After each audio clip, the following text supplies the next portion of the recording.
जीवन और मृत्यु। शायद ये इंसान के लिए सबसे बड़े और सबसे पुराने सवाल हैं।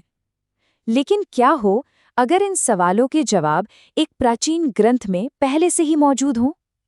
चलिए, आज हम गरुड़ पुराण के उन रहस्यों को समझते हैं जो हमें बताते हैं कि मृत्यु के बाद आत्मा की यात्रा असल में कैसी होती है।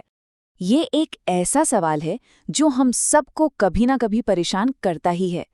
क्या मृत्यु वाकई में सब कुछ खत्म कर देती है, या फिर ये किसी नए, एक अनदेखे सफर का दरवाजा है?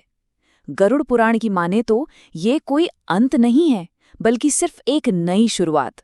और इसी अनदेखे सफर का पूरा नक्शा, कह सकते हैं एक तरह का मैप, हमें गरुड़ पुराण में मिलता है। इसे आप आत्मा की यात्रा के लिए एक दिव्य गाइडबुक की तरह मान सकते हैं, जो ये बताती है कि हमारा ये भौतिक शरीर छूटने के बाद आत्मा का अगला पड़ाव क्या होता है। तो सवाल ये उठता है कि ये असाधारण ज्ञान आया कहाँ से?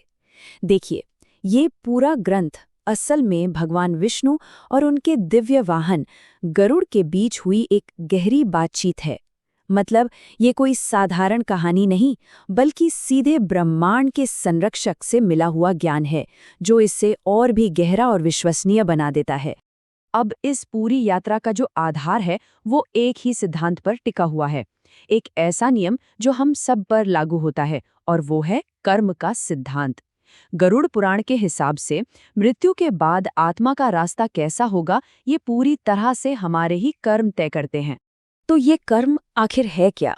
बहुत आसान शब्दों में समझें तो ये कारण और प्रभाव का एक यूनिवर्सल लॉ है। हमारे हर काम की, हर सोच की और यहाँ तक कि हमारे हर शब्द की एक गूंज होती है। और यही गूंज मिलकर हमारे भविष्य को और मृत्यु के बाद हमारे रास्ते को आकार देती है। और यहाँ ये सिद्धांत और भी ज्यादा साफ हो जाता है। देखिए, अच्छे कर्म जैसे दया दिखाना, ईमानदारी से रहना और अपने कर्तव्यों को पूरा करना, ये सब मृत्यु के बाद एक शांतिपूर्ण यात्रा और बेहतर पुनर्जन्म का रास्ता खोलते हैं। वहीं दूसरी तरफ सच्ची आध्यात्मिक भक्ति आत्मा को इस जन्म मृत्यु के चक्र से ही आजाद करा सकती है। तो चलिए अब उस क्षण में चलते हैं जब ये यात्रा असल में शुरू होती है, यानी मृत्यु का वो पल। ये वो लम्हा है जब आत्मा अपने भौतिक शरीर और इस दुनिया को हमेशा के लिए पीछे छोड़ देती है। गरुड़ पुराण हमें बताता है कि मृत्यु के ठीक बाद आत्मा एक सूक्ष्म रूप में अपने ही शरीर से अलग हो जाती है। वो अपने प्रियजनों को देख सकती है, यहाँ तक कि वो अपने अंतिम संस्कार की पूरी प्रक्रिया को भी देखती है। और इसके बाद दिव्य दूत आकर उसे अगले लोक की यात्रा पर ले जाते हैं। अब इस यात्रा का अगला पड़ाव आता है न्याय का मार्ग। यहाँ आत्मा को अपने जीवन भर के कर्मों का सामना करना पड़ता है। ये एक तरह की दिव्य गणना है, समझ लीजिए हिसाब किताब है, जहाँ हर अच्छे और बुरे काम का ब्यौरा सामने रखा जाता है। ये पूरी प्रक्रिया मोटे तौर पर 4 चरणों में होती है। सबसे पहले आत्मा पृथ्वी लोक से विदा लेती है, फिर दिव्य दूत उसे यमलोक के रास्ते पर आगे ले जाते हैं। वहां उसके जीवन का पूरा लेखा जोखा खोला जाता है, और आखिर में इसी हिसाब किताब के आधार पर यह तय होता है कि आत्मा का अगला पड़ाव कहाँ होगा। अच्छा, तो इस दिव्य हिसाब किताब के बाद आत्मा का असल में होता क्या है? गरुड़ पुराण के अनुसार कर्मों के आधार पर आत्मा के लिए कई अलग अलग रास्ते और लोक तय होते हैं, और ये उसके पुनर्जन्म के चक्र की एक और कड़ी भी हो सकती है।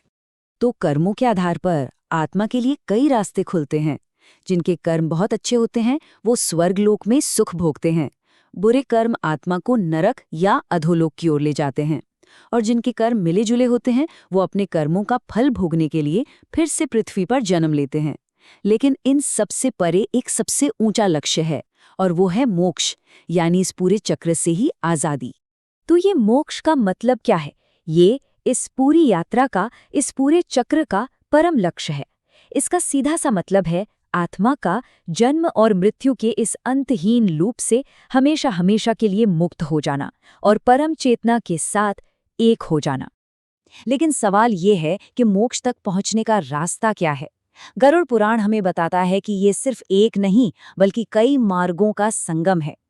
एक नैतिक जीवन जीना, अपने कर्तव्यों को सही से निभाना, योग ध्यान से मन को साधना, ईश्वर में भक्ति रखना और सही अनुष्ठानों का पालन करना, ये सभी रास्ते मिलकर आत्मा को उस अंतिम मुक्ति की ओर ले जाते हैं। और आखिर में एक बहुत ही गहरी बात जो इस पूरे ज्ञान का सार है। गरुड़ पुराण सिर्फ मृत्यु के बारे में एक किताब नहीं है, बल्कि ये कैसे जीना है इस पर एक गहरा मार्गदर्शन है। इसकी सारी बातें हमें असल में ये सिखाती हैं कि हम अपना आज का जीवन कैसे जिएं, जागरूक होकर और एक नेक उद्देश्य के साथ। तो अंत में ये प्राचीन ज्ञान हमें एक बहुत ज़रूरी सवाल के साथ छोड़ जाता है, जो हर किसी को खुद से पूछना चाहिए। अगर हमारे हर कर्म की एक गूंज होती है, तो हमारे कर्मों की गूंज कैसी होगी?